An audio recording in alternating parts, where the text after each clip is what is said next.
saya coba menanyakan untuk beberapa orang yang ada di antara kita. Saya nanya ya, kalau misalnya destiny itu yang dimaksud atau your calling itu artinya apa Bapak Ibu? Dan semua jawaban yang masuk yang saya terima, saya baca satu persatu ya Bapak Ibu. Sebagian besar itu menyadari bahwa destiny itu, panggilan Tuhan di dalam kehidupan kita, itu benar-benar sudah ditetapkan. Seperti yang disampaikan oleh Bapak Yuda ya 2 minggu yang lalu. Jadi artinya Bapak Ibu, kita sama-sama sepakat bahwa Tuhan hadirkan kita di tengah-tengah dunia ini dengan satu tujuan yang pasti. Satu tujuan yang spesifik. Yang harus kita kerjakan, yang harus kita selesaikan di dalam kehidupan kita. Kemarin saya tergelitik dengan ada kata-kata karena sebagian besar 80% yang saya kirim itu adalah anak-anak next gen, dan jawaban yang masuk saya benar-benar sungguh luar biasa. Jadi di dalam masa mereka next gen itu ada yang SMP, ada yang SMA ya Bapak Ibu, ada yang kuliah. Ada beberapa yang mengatakan bahwa destiny itu berarti takdir ya. Takdir ya Bapak Ibu. Kalau takdir itu kalau kita nggak kenal takdir ya, tapi kita kenal itu panggilan atau tujuan yang Tuhan kerjakan di dalam kehidupan kita. Kalau takdir tuh kayak istilahnya dia udah ditakdirkan miskin gitu ya. Ya miskin terus karena itu takdir ya.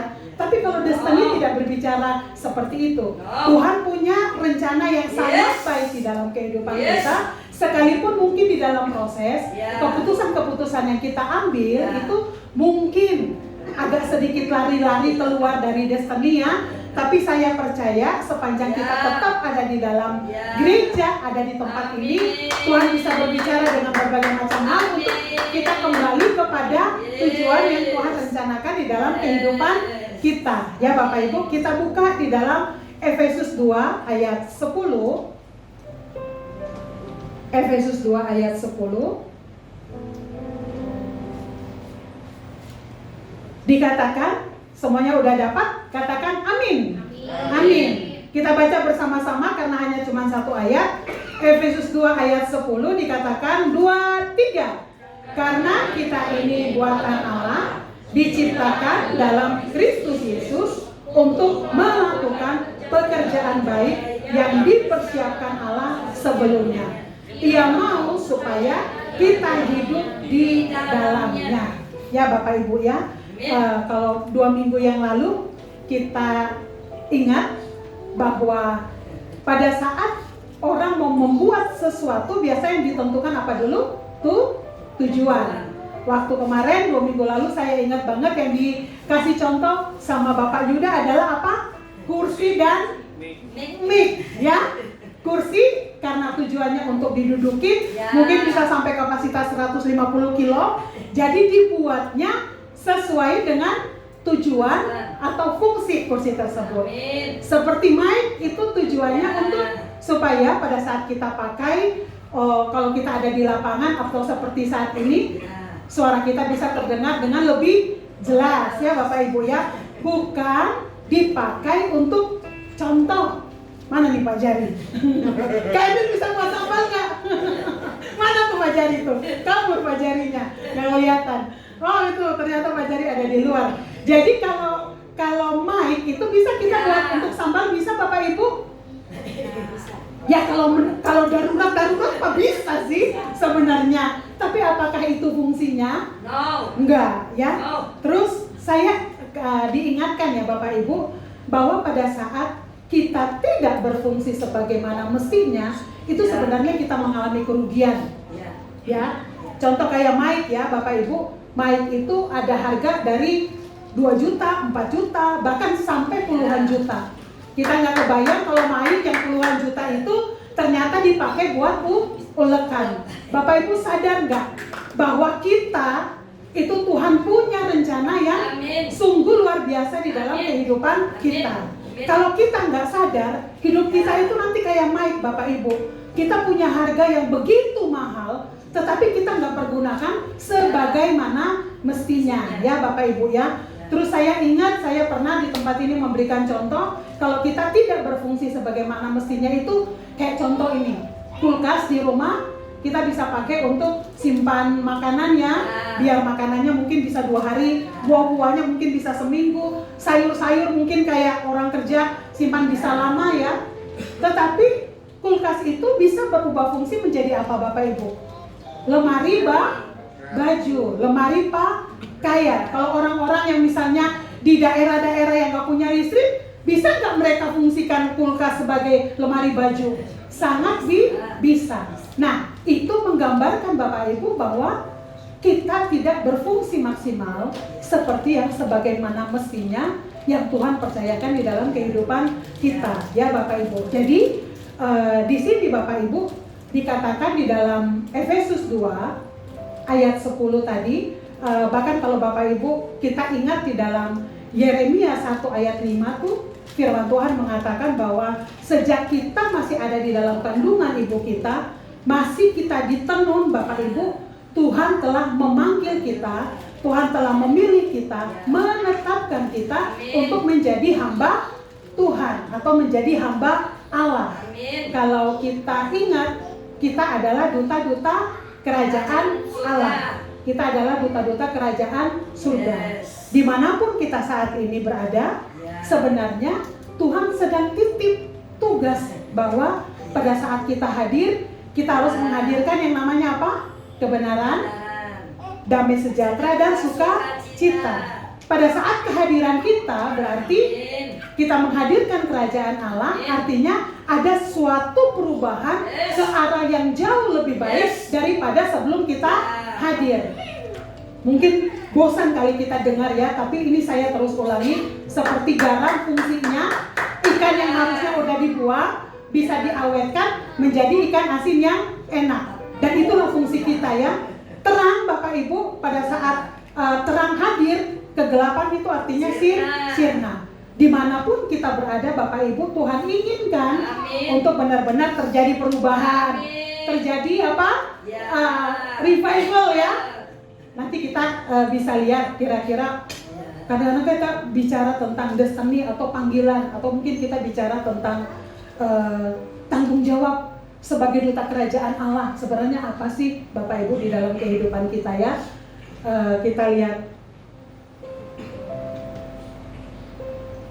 Bang Henry bisa lanjut dulu coba untuk slide yang berikutnya. Nah, terus Efesus 2 ayat 10 ini saya cuma mengulangi ya Bapak Ibu yang 2 minggu kemarin dikatakan bahwa Tuhan telah menetapkan tujuan atau destiny hidup kita sebelum kita dibentuk dan dilahirkan. Jadi tujuan itu sebenarnya sebelum kita dilahirkan pun Tuhan sudah tetapkan. Makanya dimanapun kita lahir, keluarga seperti apapun, itu semua ada di dalam rancangan Tuhan.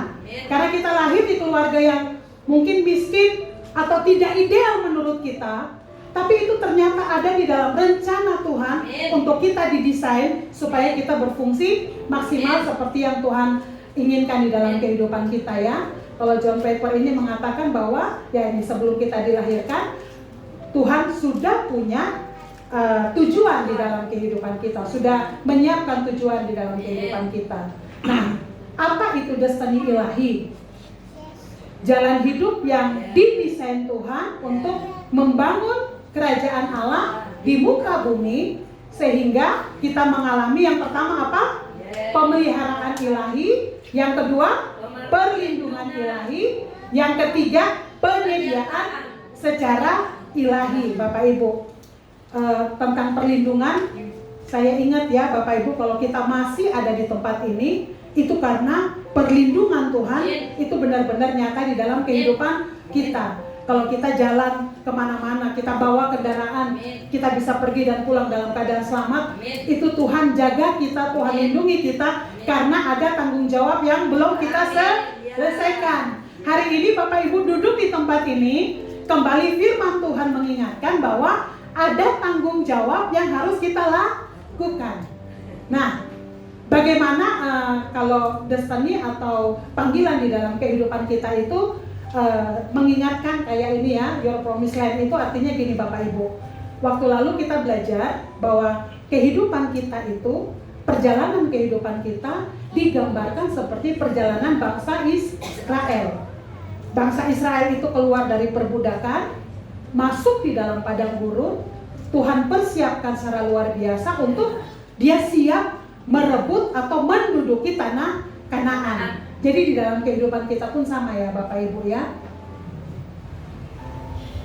Nah, Myles Munroe ini mengatakan bahwa tragedi terbesar di dalam kehidupan kita kalau bukan pada saat kita meninggal atau mati Bapak Ibu, tetapi pada saat kita masih hidup seperti saat ini, tapi kita nggak ngerti tujuan hidup kita itu apa sih.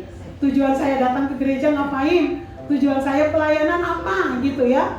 Jadi kita itu hanya cuma menghabiskan bangun pagi, kegiatan, kerja, pulang, tidur, istirahat, hari Sabtu latihan, cuma rutinitas yang kita selesaikan tanpa kita sadar bahwa ada tugas besar di dalam kehidupan kita. Nah, Bapak Ibu, tadi bicara tentang divine, ilahi, bicara tentang calling di dalam kehidupan kita. Ada 5 cara kita menemukan panggilan di dalam hidup kita.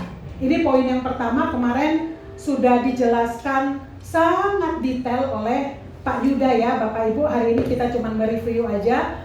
Dikatakan bahwa kita bisa, yang pertama personal spiritual growth. Artinya pertumbuhan kerohanian kita secara pribadi itu adalah salah satu alat yang Tuhan pakai di dalam kehidupan kita untuk kita menemukan divine kita, atau kita menemukan panggilan kita, atau kita menemukan apa yang menjadi tanggung jawab di dalam kehidupan kita yang harus kita lakukan sebagai duta-duta kerajaan Allah ya Bapak Ibu ya.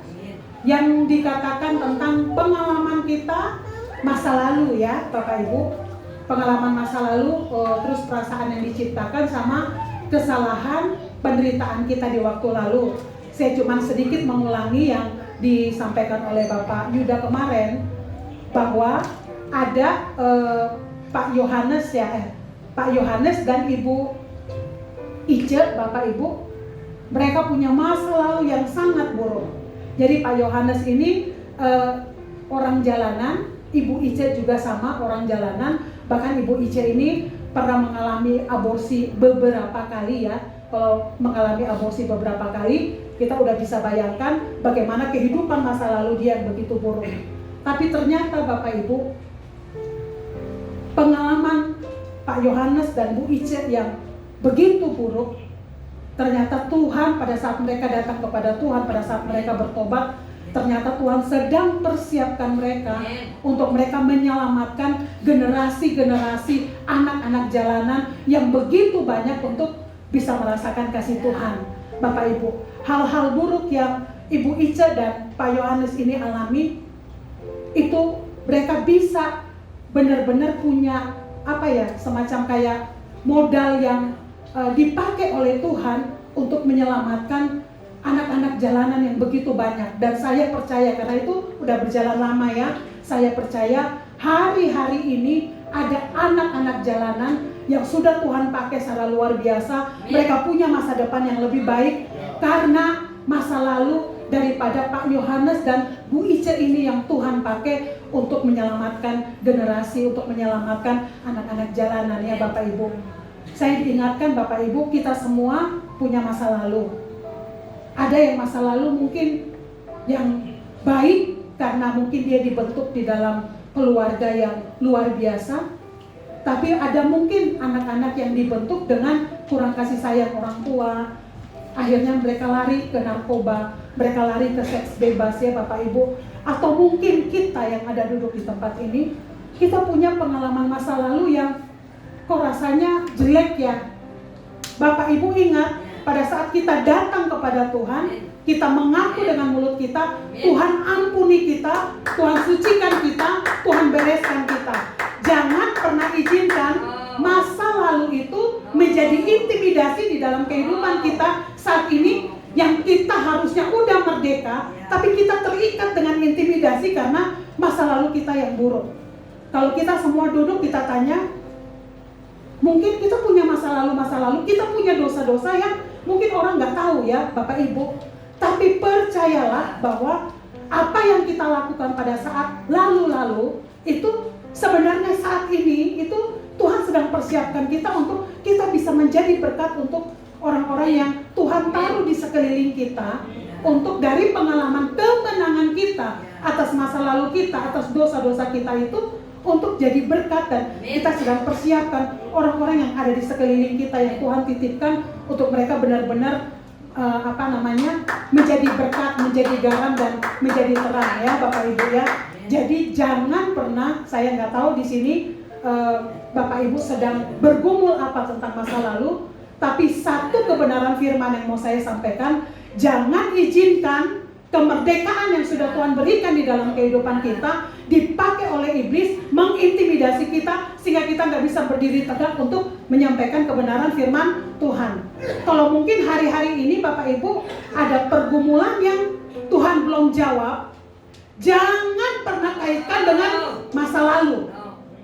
Karena pada saat kita mengkaitkan dengan masa lalu, kita meragukan bahwa Tuhan mati di atas kayu salib tidak 100% menebus dosa-dosa kita.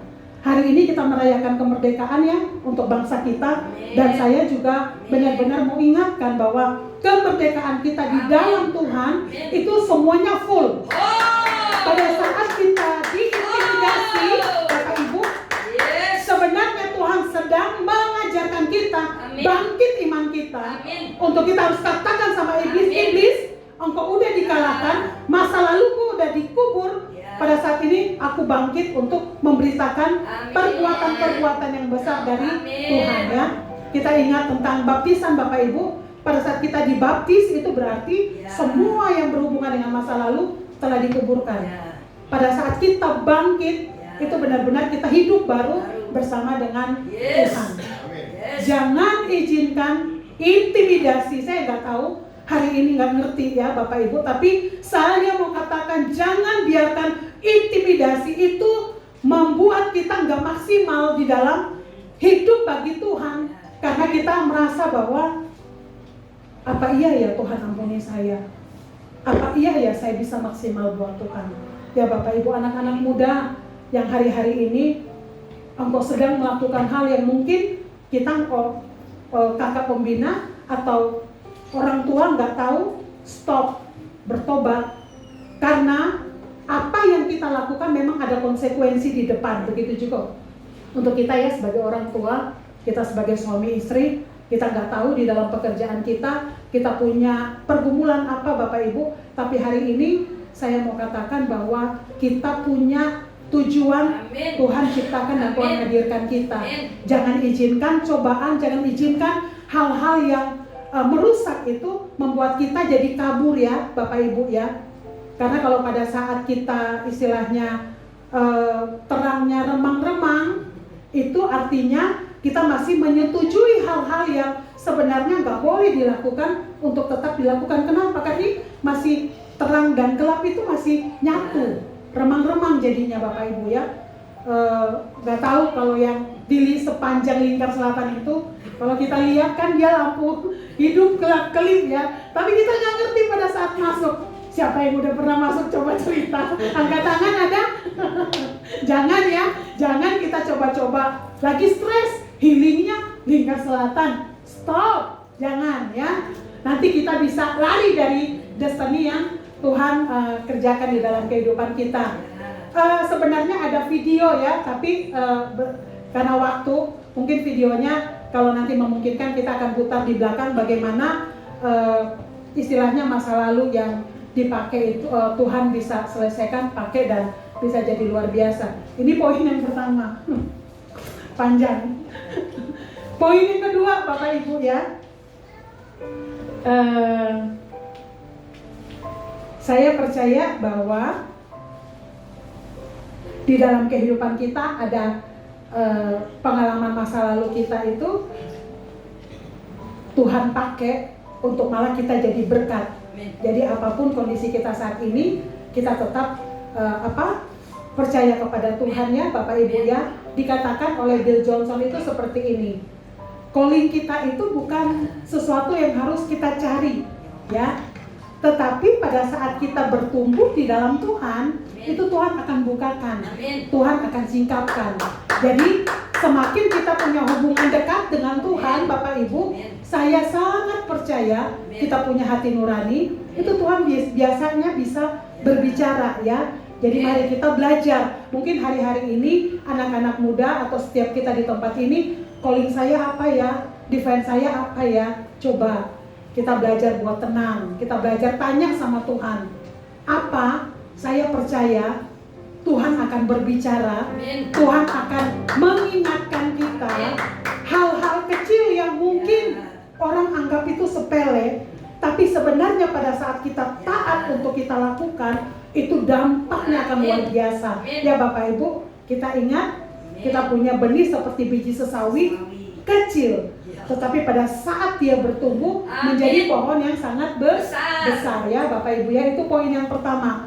Jadi cara menemukan panggilan kita, masa lalu yang pertama, masa lalu kita pertumbuhan kerohanian kita, masa lalu kita, kesakitan atau hal-hal yang mungkin buruk yang terjadi pada waktu-waktu lalu itu Tuhan bisa pakai untuk kita bisa berguna atau kita bisa menghadirkan kerajaan Allah dimanapun Tuhan hadirkan kita. Yang kedua, poin yang kedua dikatakan pain and love alternate ya.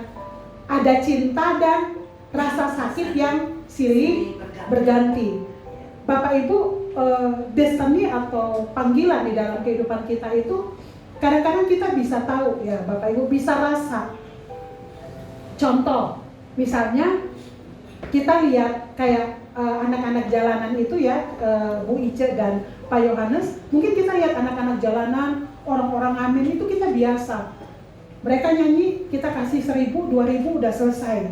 Tapi kalau orang yang punya calling untuk anak-anak jalanan, dia bisa nangis terseduh-seduh, dia bisa pengen banget untuk gimana caranya bisa nolongin anak-anak jalanan. Jadi ada rasa sakit di dalam hatinya untuk lakukan sesuatu, untuk ada jalan keluar atau ada istilahnya lakukan sesuatu untuk menolong lah untuk orang-orang jalanan ini.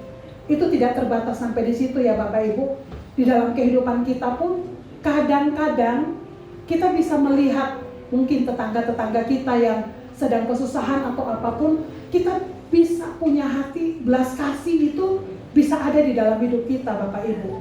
Nah, pada saat Tuhan taruh, kalau kita mau menemukan panggilan kita, calling kita, yuk kita belajar lakukan. Karena kita nggak ngerti, itu mungkin hal kecil ya Bapak Ibu ya, tetapi pada saat kita melakukan untuk tetangga kita atau teman kerja kita atau orang yang ada di sekeliling kita, kita nggak tahu dia lagi bergumul apa, dia lagi berdoa apa, kita diingatkan, kita langsung lakukan Bapak Ibu. Itu ya. Jadi kadang-kadang hal-hal kecil berkaitan dengan panggilan itu, hal-hal kecil yang harus kita lakukan di dalam kehidupan kita, dan itu bisa menjadi jawaban untuk orang-orang yang ada di sekeliling kita. Itu biasanya ada di dalam hati kita ya. Terus kalau tentang love itu istilahnya kita lakukan dengan penuh sukacita. Jadi kita nggak lakukan karena dipaksa atau disuruh-suruh, tetapi kita lakukan karena memang kita suka ya Bapak Ibu. Dan kalau pain itu ya Bapak Ibu, tentang rasa sakit itu kita bisa buka di dalam firman Tuhan Bapak Ibu, di dalam Keluaran 2 ayat 11 dan 12. Kita lihat contoh dari salah satu tokoh.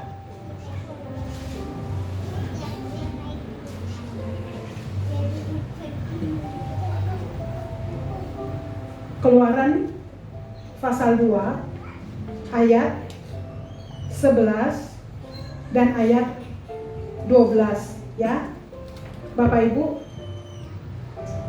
di situ dikatakan bahwa pada waktu itu ketika Musa telah dewasa, ia keluar mendapatkan saudara-saudaranya untuk melihat kerja paksa mereka. Lalu dilihatnyalah seorang Mesir memukul seorang Ibrani, seorang dari saudara-saudaranya itu. Ia menoleh ke sana sini, dan ketika dilihatnya tidak ada orang, dibunuhnya orang Mesir itu dan disembunyikan mayatnya di dalam pasir. Bapak Ibu, kita tahu Musa diangkat menjadi apa? Anak angkatnya dari Raja Firaun. Kira-kira hidup dia udah enak nggak? Oh, sangat enak. Udah duduk aja, makan, pokoknya semuanya. Kalau orang Ibrani pada saat dia keluar dari pintu kerajaan, dia lihat saudara-saudaranya tiap hari pasti dipukul, kerja paksa, ya seperti itu ya Bapak Ibu. Dan kita nggak ngerti karena tidak diceritakan di dalam Alkitab bagaimana Musa bisa tahu siapa dirinya, kita nggak ngerti ya Bapak Ibu.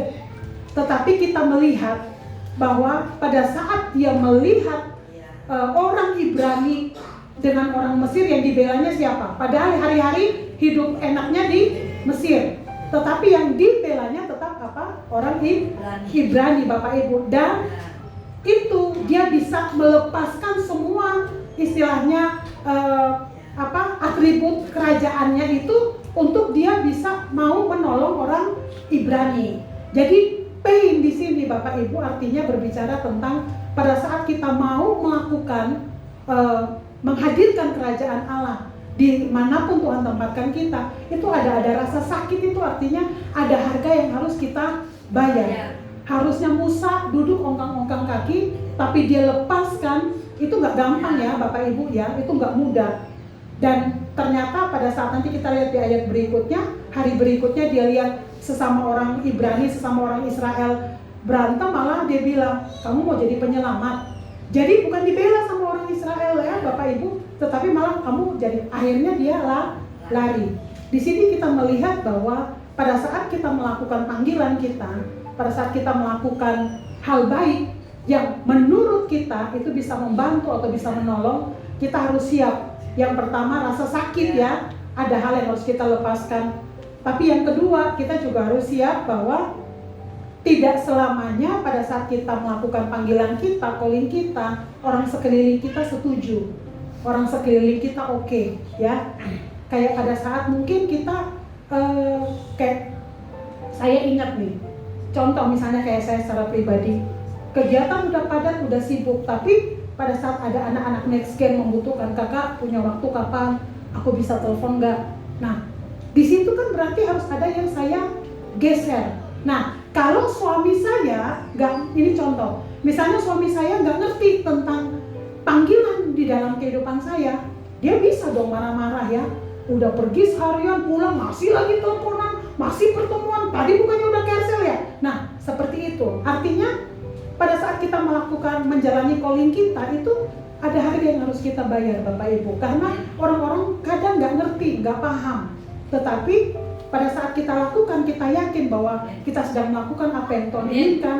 Saya percaya ada pembelaan Tuhan. Ya tadi yang kita di poin pertama itu ada pemeliharaan, ada perlindungan, ada penyediaan. Artinya Tuhan akan memberikan kita kemampuan, kesehatan, kekuatan, sekalipun mungkin kita sibuknya luar biasa, tetapi ada istilahnya anugerah tersendiri di dalam kehidupan kita untuk kita selesaikan ya Bapak Ibu.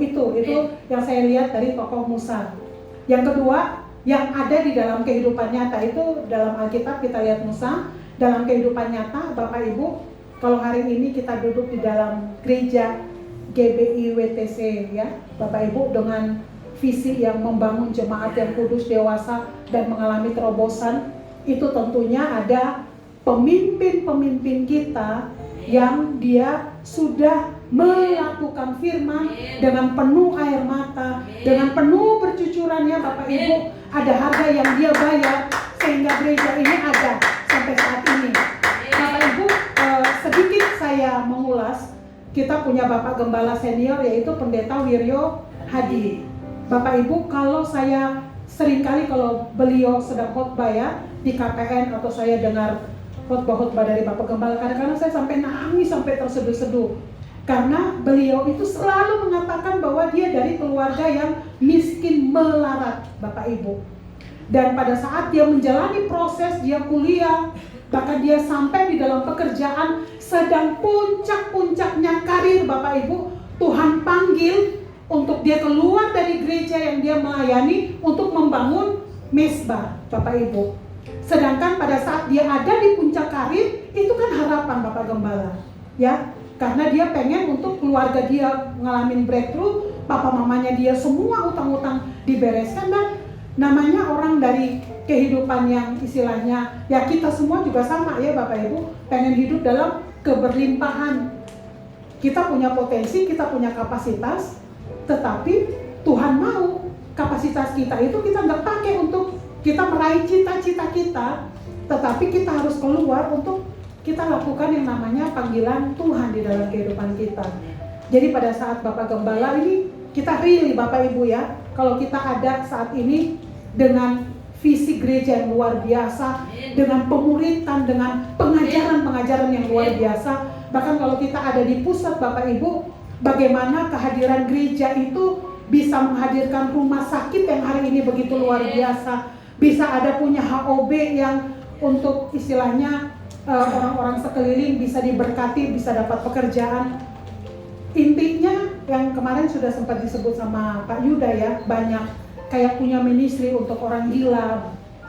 Benar-benar gereja hadir untuk membawa dampak, membawa perubahan yang dahsyat. Tapi pada saat seperti itu Bapak Ibu, ada harga yang dibayar itu, ada pemimpin-pemimpin kita ya, itu mereka udah lakukan bayar harga yang luar biasa ya Bapak Ibu. Jadi kalau bicara tentang panggilan, tentang pain atau love di dalam hidup kita itu, kita ingat bahwa kita bisa menemukan calling kita dengan ingat ada harga yang harus kita bayar, dan rasa sakit yang kita alami yang mungkin orang lain nggak rasa ya Bapak Ibu. Oke, itu poin yang kedua. Oke, kita masuk dulu. Nah, itu udah mau 9:30. Cepet ya waktunya ya. Saya pikir saya poin hari ini cuma 2, kayaknya waktunya bisa. Ketiga, Bapak Ibu, bagaimana sih cara kita menemukan panggilan kita? Yang tadi itu personal growth kita ya, hubungan kita dengan Tuhan, pengalaman masa lalu. Yang kedua, tentang rasa sakit atau love yang kita lakukan ya. Bapak Gembala pada saat mendirikan gereja ini, dia benar-benar dengan penuh kasih ya Bapak Ibu ya, lakukan begitu luar biasa. Yang ketiga Bapak Ibu, yaitu passion atau gairah. Ini hal ketiga. Jadi Bapak Ibu nanti bisa cek ya, hal apa nih yang bisa buat saya gairah. Hal positif tentunya ya. Gosip, saya gairah banget. Apakah itu enggak ya? Contoh-contoh aja. Kalau passion itu atau gairah itu saat orang lagi gosip-gosip, Cici ngapain sih ngomongin orang Cici ya? Itu passion kita datang supaya gosipnya stop. Ada gairah dan keinginan untuk menyelesaikan persoalan itu walaupun tidak ada yang membayar. Jadi passion itu bukan gini loh, saya hobi masak nih, terus stop di situ, enggak. Tapi saya hobi masak nih, tapi kira-kira dengan hobi saya masak ini, saya bisa lakukan apa ya? Istilahnya bisa menjawab kebutuhan mana ya? Yang pasti bawa aja makanan ke gereja buat Pak Yuda dan Kak Emil. Ujung-ujungnya. Nah, jadi kalau kita mau menemukan calling kita Bapak Ibu, passion atau gairah itu artinya gini. Kayak tadi kan yang di poin pertama kita udah dapet nih, Tuhan udah taruh nih sesuatu di dalam hati kita. Terus kita tahu bahwa untuk lakukan itu ada harga yang harus kita bayar. Nah, yang ketiga itu kita bisa cek, itu gairah di dalam hidup kita untuk kita lakukan tuh menggebu-gebu. Gak bisa tahan Bapak Ibu ya. Kayak istilahnya orang yang istilahnya kayak senang main musik, ini kita lihat Mas Agung ya. Mas Agung ini ya Bapak Ibu sekalian promosi ya. Kalau ada yang mau les musik silahkan. Jadi Mas Agung ini semua alat musik Bapak Ibu itu Mas Agung bisa. Nah, itu passion Mas Agung itu memang adanya di situ. Kenapa? Pada saat dia gairah untuk mempersiapkan. Jadi orang yang bergairah itu kadang-kadang kita lihat aneh gitu ya. bangun tidur main gitar, nah kayak gitu, itu gairah. Tapi gairah ini gak hanya sekedar cuman kayak panas-panas tai ayam ya, kamu WL ya, kamu singer ya, kamu melayani ya, awal gairah banget, tapi pada saat ketemu masalah, melempem, hilang gitu. Bukan seperti itu ya Bapak Ibu. Kadang-kadang mungkin kesempatan itu udah ada menunjukkan bahwa kita punya passion nih, tapi kita juga harus siap. Jadi pada saat pain and love itu, proses itu kita lewatin, kita juga harus kuat supaya kita sampai di yang terakhir, kita berfungsi maksimal Bapak Ibu. Jadi contoh misalnya kita panggilan Bapak Ibu sebagai pendoa ya, misalnya pendoa. Nah, pendoa itu Bapak Ibu, kalau kita misalnya yang bukan panggilan pendoa, duduk 30 menit aja udah rasanya, kok lama amat sih ini doanya, apa aja sih. Tapi kalau pendoa itu bisa berjam-jam. Artinya dia punya kegairahan tersendiri yang semua orang itu nggak punya Bapak Ibu. Yuk kita buka di dalam ayat, kita lihat di dalam contoh Alkitab itu Rasul Paulus ya Bapak Ibu ya. Jadi kalau passion itu dia udah dapat hal yang harus dia lakukan karena dia memikirkan jalan keluar untuk masalah yang ada gitu ya Bapak Ibu ya. Terus kita lihat di dalam Kisah Para Rasul 17 ayat 17. Ini contoh dari Rasul Paulus Bapak Ibu. Ada passion atau gairah di dalam kehidupan Rasul Paulus ya. Kisah Para Rasul. Oke, kita dibantu sama Bang Henry. Kisah Para Rasul 17. Bang Henry sudah berpindah.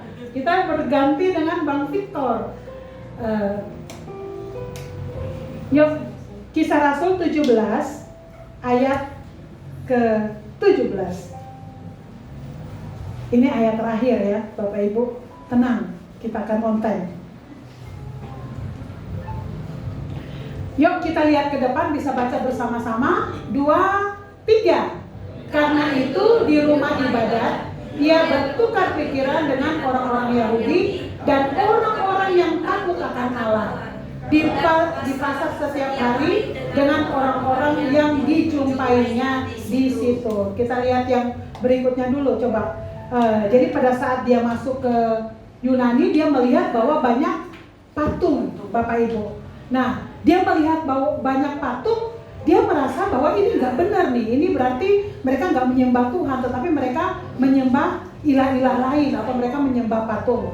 Dan karena ada gairah yang luar biasa di dalam kehidupan Paulus, dia mengajak ya Bapak Ibu ya bertukar pikiran dengan orang-orang yang Yahudi. Nah, kalau kita yang nggak punya passion seperti itu, kalau kita ke Bali atau kayak kemarin misalnya saya ke Bandung, nginap di villa yang saya waktu masuk di dalam kamar, di ruang depan, di ruang tengah, itu banyak patung ya. Biasa aja tuh, bahkan kalau bisa foto-foto selfie gitu ya. Terus kalau kita ke Bali, kita lihat patung juga bagi kita biasa. Tapi enggak bagi Paulus. Jadi artinya Bapak Ibu kalau tentang calling itu, gairah itu, orang lain mungkin nggak bisa lihat. Tetapi kita, gairah banget gitu ya untuk ini kayaknya harus saya lakukan, ya harus saya selesaikan. Nah, pada saat kita ada di sekeliling kita dan mungkin ada masalah-masalah yang ada Bapak Ibu, kadang-kadang seperti itu. Tuhan gerakkan di dalam hati kita, taat kita lakukan. Gairah itu akan terus ada di dalam hidup kita. Ya Bapak Ibu, kalau bicara tentang destiny atau passion itu, Bapak Ibu, apakah sama dengan kita bicara tentang karir? Menurut Bapak Ibu, sebelum kita close nih, diskusi kita dulu sebentar. Apakah sama karir? Yang jawab ya, angkat tangan. Ya, angkat tangan yang tinggi. Berarti istilahnya karir dan destiny menurut kita sama. Terus yang beda, angkat tangan. Yang beda, angkat tangan. Oke. Mas Jari, kenapa beda? Menurut Mas Jari kenapa beda?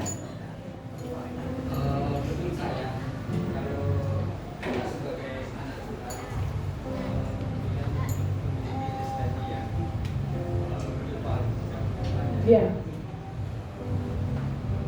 Beda dengan karir itu bisa sementara aja. Oh, karir sebentar tapi destiny panjang. Ya. Oke, tepuk tangan dulu dong buat Mas Jari. Nah, nanti banyak dua jelasin lebih panjang lagi ya, Bapak Ibu. Saya waktu merenungkan, saya sempat diskusi juga dengan suami saya, Bapak Ibu. Sebenarnya kalau kita lihat karir dengan destiny, kalau sepintas sepertinya sama kelihatan, tapi ada perbedaannya Bapak Ibu. Ya, kalau karir itu sebenarnya kita berbicara tentang bagaimana kita mendapatkan yang terbanyak, yang terbaik itu masuk untuk diri kita sendiri. Contoh Bapak Ibu, misalnya guru itu calling atau karir, tergantung Bapak Ibu. Guru itu dia sebenarnya bicara profesi, itu bicara tentang karir. Tetapi pada saat dia jadi guru, tetapi benar-benar dia punya tujuan, pokoknya dengan saya jadi guru ini, murid-murid yang saya ajar, mereka benar-benar harus maju, mereka benar-benar harus bisa. Mungkin gaji guru kecil, tetapi dia lakukan jauh lebih besar daripada tanggung jawab guru tersebut, yang mungkin hanya cuma sekedar ya Bapak Ibu. Kalau dia punya destiny, berarti dia akan melakukan jauh lebih besar, karena destiny itu berbicara walaupun kita nggak dibayar, kita akan lakukan, gitu ya. Kayak dokter. Minggu kemarin saya ada di Bandung untuk menghadiri sumpah dokter dari ponakan saya. Dan pada saat kita ibadah ucapan syukur malam dari papa mama saya ya, opa omanya, dari orang tuanya, termasuk dari saya, memberi pesan kepada dia bahwa sumpah dokter ini bukan akhir kamu punya selesai, tetapi awal untuk kamu benar-benar hadir. Dengan kehadiran kamu harus menjadi jawaban untuk banyak orang-orang sakit yang ada di sekeliling. Dokter bisa jadi profesi Bapak Ibu, kalau tujuannya sekedar mendapatkan uang sebanyak-banyaknya untuk membayar ganti pada saat dia pendidikan, itu profesi. Tetapi pada saat dia berdiri, kita pernah dengar yang dokter Awan itu ya, yang semua orang datang kepada dia cuma bayar 1.000. Itu ya dokter terawannya. Itu artinya Bapak Ibu, itu artinya dia calling, destiny, panggilan. Tetapi kalau pada saat dokter hanya cuman ya sekedar yang penting mana nih, tadi kita punya WL itu orang obat ya, gimana dia punya pembicaraan sama orang obat ya, jual obat, terus dokter datang, kita kan nggak ngerti dikasih obat apa, giliran bayar obatnya mahal, ternyata biar tutup target yang itu orang obat tadi misalnya ya. Nah itu bicara tentang profesi dia sebagai dokter, bukan calling Bapak Ibu ya. Jadi kalau kita bicara tentang karir dan destiny, ada perbedaan, tergantung bagaimana kita melakukan di dalam jabatan kita, di dalam tanggung jawab kita. Itu apakah tujuannya semata-mata hanya untuk keuntungan buat kita? Apakah kita kejar karir? Salah, nggak salah Bapak Ibu, karena Tuhan kan perintahkan kita untuk kita bekerja.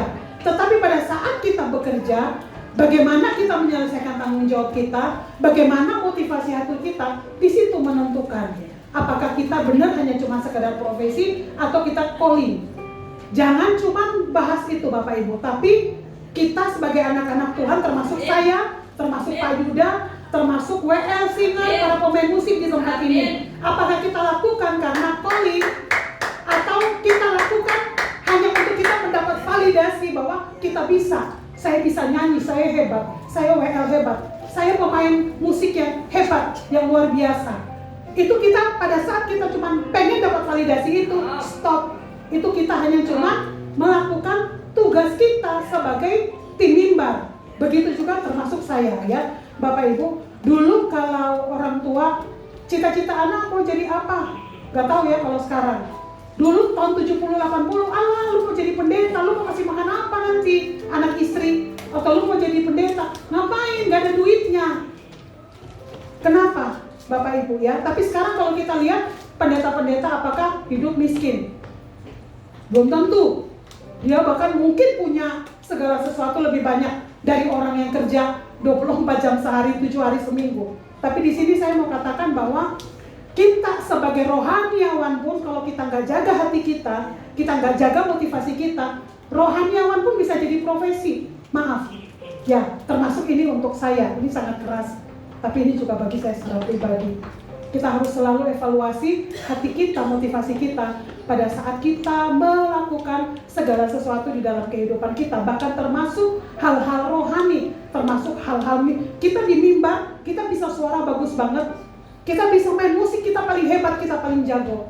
Tapi jangan sampai berkat kita cuma hanya ada di tepuk tangan orang, berkat kita hanya ada di validasi orang dan selesai. Termasuk saya, misalnya sibuk pelayanan, apakah itu hanya untuk mendapatkan validasi atau benar-benar saya lakukan untuk kemuliaan Tuhan? Ya Bapak Ibu, hari ini kita belajar apapun keberadaan kita, dimanapun Tuhan tempatkan, Tuhan punya calling yang luar biasa di dalam kehidupan kita. Yuk kita sama-sama terus dekat dengan Tuhan. Tuhan berbicara kepada kita secara pribadi, sehingga jabatan apapun, karir apapun yang saat ini ada di dalam tangan kita, Tuhan bisa pakai itu untuk menjadi berkat buat orang-orang di sekeliling kita. Tuhan Yesus memberkati. Saya undang untuk kita semua bangkit berdiri. Video nggak bisa diputarin ya Bang, waktunya nggak memungkinkan. Moga-moga di ibadah 2 kita bisa lihat videonya. Mari kita datang kepada Tuhan, Bapak Ibu. Kita mengoreksi hati kita. Sejauh mana kita benar-benar sadar bahwa kita adalah duta-duta Kristus. Sejauh mana kita sadar bahwa kehadiran kita itu untuk menghadirkan kebenaran Tuhan. Kehadiran kita itu untuk membawa damai sejahtera. Kehadiran kita itu menghadirkan sukacita untuk orang-orang yang ada di sekeliling kita. Kita angkat pujian dengan sungguh-sungguh, dan biarlah ini merupakan doa kita di hadapan Tuhan.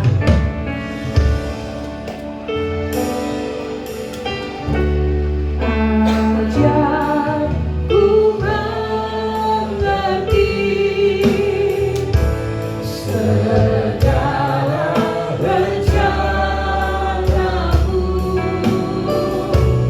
Ajar ku berserah hanya padamu.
berbicara kebenaran firman-Mu di dalam hati kami dan di dalam hidup kami.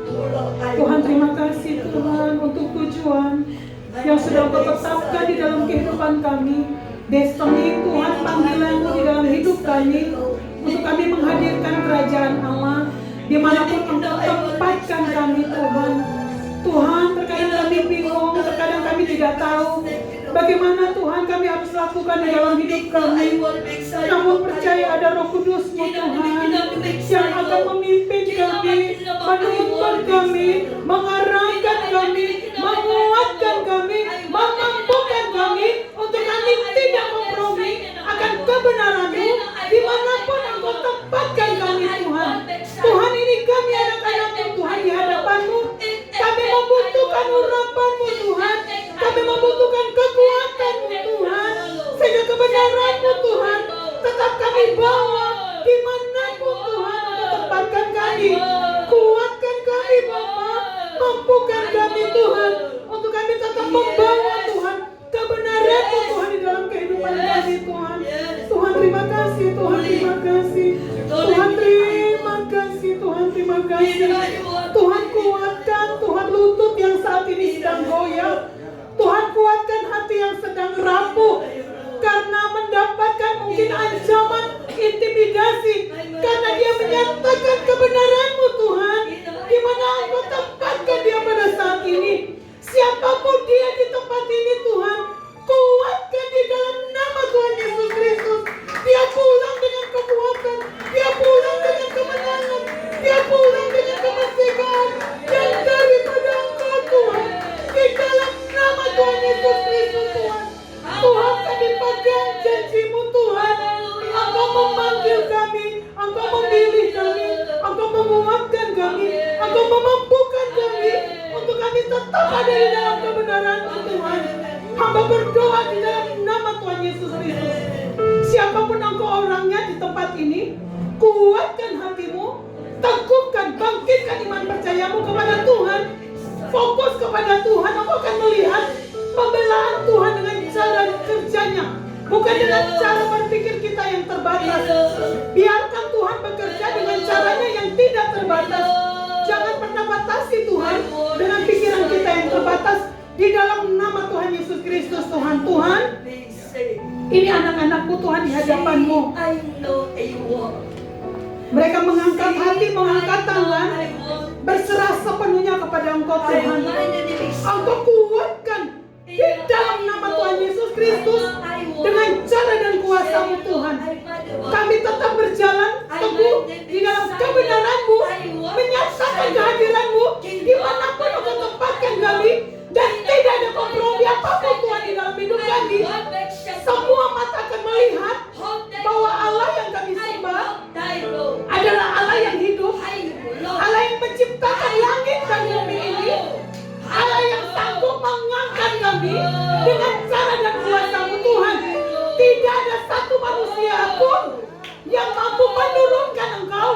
Kalau Tuhan yang mengangkat Engkau, kuatkan hatimu, percaya kepada Tuhan. Lihat, tangan Tuhan akan bekerja dengan cara dan kuasanya. Kuatkan hatimu, Tuhan akan bela, Tuhan akan bekerja dengan cara dan kuasanya. Tuhan, terima kasih Tuhan. Mari kita angkat tangan kita di hadapan Tuhan. Pulanglah dengan kekuatan daripada Tuhan, dengan penyertaan daripada Tuhan, pemeliharaan ilahi, perlindungan ilahi, penyediaan ilahi di dalam nama Tuhan Yesus Kristus. Kekuatan yang daripada Allah memimpin, menuntun kehidupan kita hari ini, esok, sampai Dia datang kedua kali. Dan Tuhan dapati kita adalah hamba-hamba yang setia. Terima kasih Tuhan, kami menerima berkat-Mu. Semua kita yang percaya kata